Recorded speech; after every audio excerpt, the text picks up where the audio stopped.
Imagine this, you just got your paycheck, it's already the end of the week, and you're wondering where did all your money go? Sounds familiar, right? Like a never-ending mystery, the weekly paycheck puzzle seems to stump the best of us. That's where the magic of budgeting comes in. Think of it as your financial Sherlock Holmes, helping you track where your money's going and how you can make the most of it. It's particularly crucial for those of us with a low income, making every penny count. Now you might be thinking, budgeting? Isn't that for people who get paid monthly? Not at all. In fact, a weekly budgeting approach can be a game changer for those of us who get our paychecks every week. It allows us to plan our expenses, avoid unpleasant surprises, and even save a little along the way. So, if you're tired of the weekly paycheck puzzle, stick around because we're going to crack this budgeting thing together. The first step to solving our weekly paycheck puzzle is understanding your weekly cash flow. It's like understanding the rhythm of a dance before stepping onto the dance floor. Now let's break down the beat. First, let's talk about income. Your weekly paycheck might look hefty, but remember, not all of it is yours to spend. Pay attention to your take-home pay, which is what you're left with after taxes and deductions. It's like getting a pie and finding out some slices are already reserved. You can find this information on your pay stub or your company's online portal. Next, let's move on to expenses, the other half of our cash flow conundrum. Think of expenses as the different ways you distribute your pie slices. We can categorize these into fixed and variable weekly costs. Fixed costs are like your routine dance steps, the ones you can't skip, like rent and utilities, while variable costs are like freestyle moves. They vary from week to week, like groceries and transportation. Now, don't forget about those sneaky annual or irregular expenses. You know, the ones that pop up like uninvited guests? These could be subscriptions, car insurance, or even that yearly gym membership you swore you'd use. To factor these into your weekly plan, simply divide the total annual cost by 52. It's like setting aside a tiny sliver of your pie each week, so when these costs do show up, you're ready. Now that you know where your money comes from and where it goes, we're ready to take the next step. It's like knowing your dance routine before the music starts. So, let's put on our dancing shoes and get ready to cha-cha our way to financial stability. Remember, it's not about having a big pie, it's about making the best of the slices you've got. So, are you ready to dance?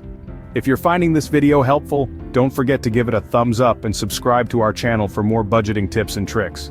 Now that we have a handle on our cash flow, let's talk about keeping track of it. You see, budgeting is like a detective game where you're both the detective and the suspect. You've got to keep an eye on your money, or it might just sneak out the back door. So how do you do this? Well, there are a few methods to choose from. Firstly, we have the tried and true pen and paper method. There's something satisfying about scribbling down your income and expenses, and seeing it all laid out in black and white. To make things easier, you can find a heap of downloadable or printable budget trackers online. These come with categories for income and expenses, so all you have to do is fill in the blanks. But if you're more of a tech-savvy spender, you might prefer a budgeting app. There are countless apps out there with weekly tracking features, and guess what? Many of them are free. They offer basic functionality, which is more than enough for budget beginners. They're like having a personal accountant in your pocket, except they don't talk back. Now, whether you choose pen and paper or an app, the next step is crucial. You need to track all your expenses, whether they're cash, debit card, or that sneaky online shopping habit you've developed. And you need to do this for at least a month. Why a month, you ask? Well, tracking your expenses for a month gives you a clear picture of your spending habits. You'll start to see patterns like that daily coffee that's slowly draining your bank account, or that gym membership you never use. By tracking your expenses, you're not just watching your money. You're learning about your habits, your choices, and where your priorities lie. And that, my friends, is the first step to taking control of your financial future. So, grab a pen, download an app, and let's start tracking. Because as the saying goes, what gets measured gets managed. And when it comes to your money, that's a game you definitely want to win. So, you've tracked your expenses, now what? It's time to break it down. Imagine your weekly income as a pie, a delicious money-filled pie. Now we're going to slice it up, but don't worry, you're not sharing this pie with anyone. Each slice represents a different part of your budget. First up, we have the biggest slice, the needs first slice, taking up 60% of your pie. This is for your essential expenses, things like rent, groceries, and transportation. These are the non-negotiables, the things you can't live without. You've got to pay rent, you've got to eat, and you've got to get around. Next we have the savings and debt slice. This is 20% of your pie. This slice is for emergencies and debt repayment. You might think, I'm on a low income, I can't afford to save. But even setting aside small amounts can make a significant difference over time. Plus, having an emergency fund can help you avoid going into debt in the first place. Last but not least, we have the wants remainder slice. This is the remaining 20% of your pie. This is your fun money, your treat yourself fund. This is for discretionary spending on things like entertainment or other non-essentials. It's important to have a little fun, even when you're on a budget. Now you might be thinking, my pie doesn't look like this. My medical bills take up more than 20%, or I have kids, my needs first slice is way more than 60%, and that's okay. This framework is just a guide. Feel free to adjust it to fit your unique situation. Maybe your needs first slice is 70% and your wants remainder slice is 10%. That's okay. What matters is that you're aware of where your money is going and you're making conscious decisions about your spending. Remember, budgeting isn't about restriction, it's about freedom. Freedom to make informed decisions about your money, freedom from financial stress, and freedom to create a future that you're excited about. This framework is just a guide. Feel free to adjust it to fit your unique situation. Budgeting on a tight income can feel like a game you can't win, but I promise, you can. Let's dive into some practical tips that can help you save money, even on a low income, with a weekly focus. First up, meal planning and grocery shopping. It's time to become a master chef of your own kitchen. Plan your meals for the week and create a grocery list. This not only helps you avoid impulse buys, but also reduces food waste.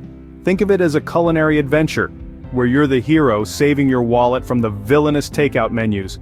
Next, we have the weekly challenge. Dedicate a small amount each week to save for a specific goal. It could be a fun activity, a new gadget, or building an emergency buffer. It's like your personal treasure hunt, where each week brings you closer to the prize. Now let's talk about entertainment. Who said fun has to be expensive? Explore free or low-cost activities, libraries, parks, community events. These are your gold mines for leisure without breaking the bank. Think of it as a quest to discover hidden gems in your own city. Last but not least, consider using cash for discretionary spending. There's something about physically handing over cash that makes us think twice before spending. Allocate a set amount for your wants and avoid using debit or credit cards to limit overspending. It's the financial equivalent of portion control. You wouldn't eat an entire cake in one sitting, right? Well, your budget works the same way. These strategies, while simple, can make a significant difference to your weekly budget. Remember, it's not about depriving yourself, but about making mindful decisions that align with your financial goals. And who knows, you might even discover a new hobby or two along the way. Remember, small savings can add up to big wins. So, gear up for the challenge and start your journey to financial freedom. You've got this. Okay, we've covered a lot today, but remember, budgeting is a journey, not a destination. We've untangled the weekly paycheck puzzle, navigated the cash flow conundrum, blazed the trail, and broken down the budget. All these steps lead to one empowering. Weekly budgeting can help you master your money, even on a lean income. We've explored different ways to track your spending, be it the old-school pen and paper method or the tech-savvy budgeting apps. We've also laid out a simple framework to allocate your income, keeping in mind your needs, savings, debts, and wants. And let's not forget those clever weekly wins to stretch your budget further. But the most important thing to remember is, it all starts with you. Start small, be consistent, and before you know it, you'll be winning the weekly budgeting game. You've got this. Before we wrap up, if you found these budgeting tips helpful, don't forget to give this video a thumbs up and hit that subscribe button. You won't want to miss the next episode. We'll be sharing more budgeting secrets to help you achieve your financial goals. Let's master money together.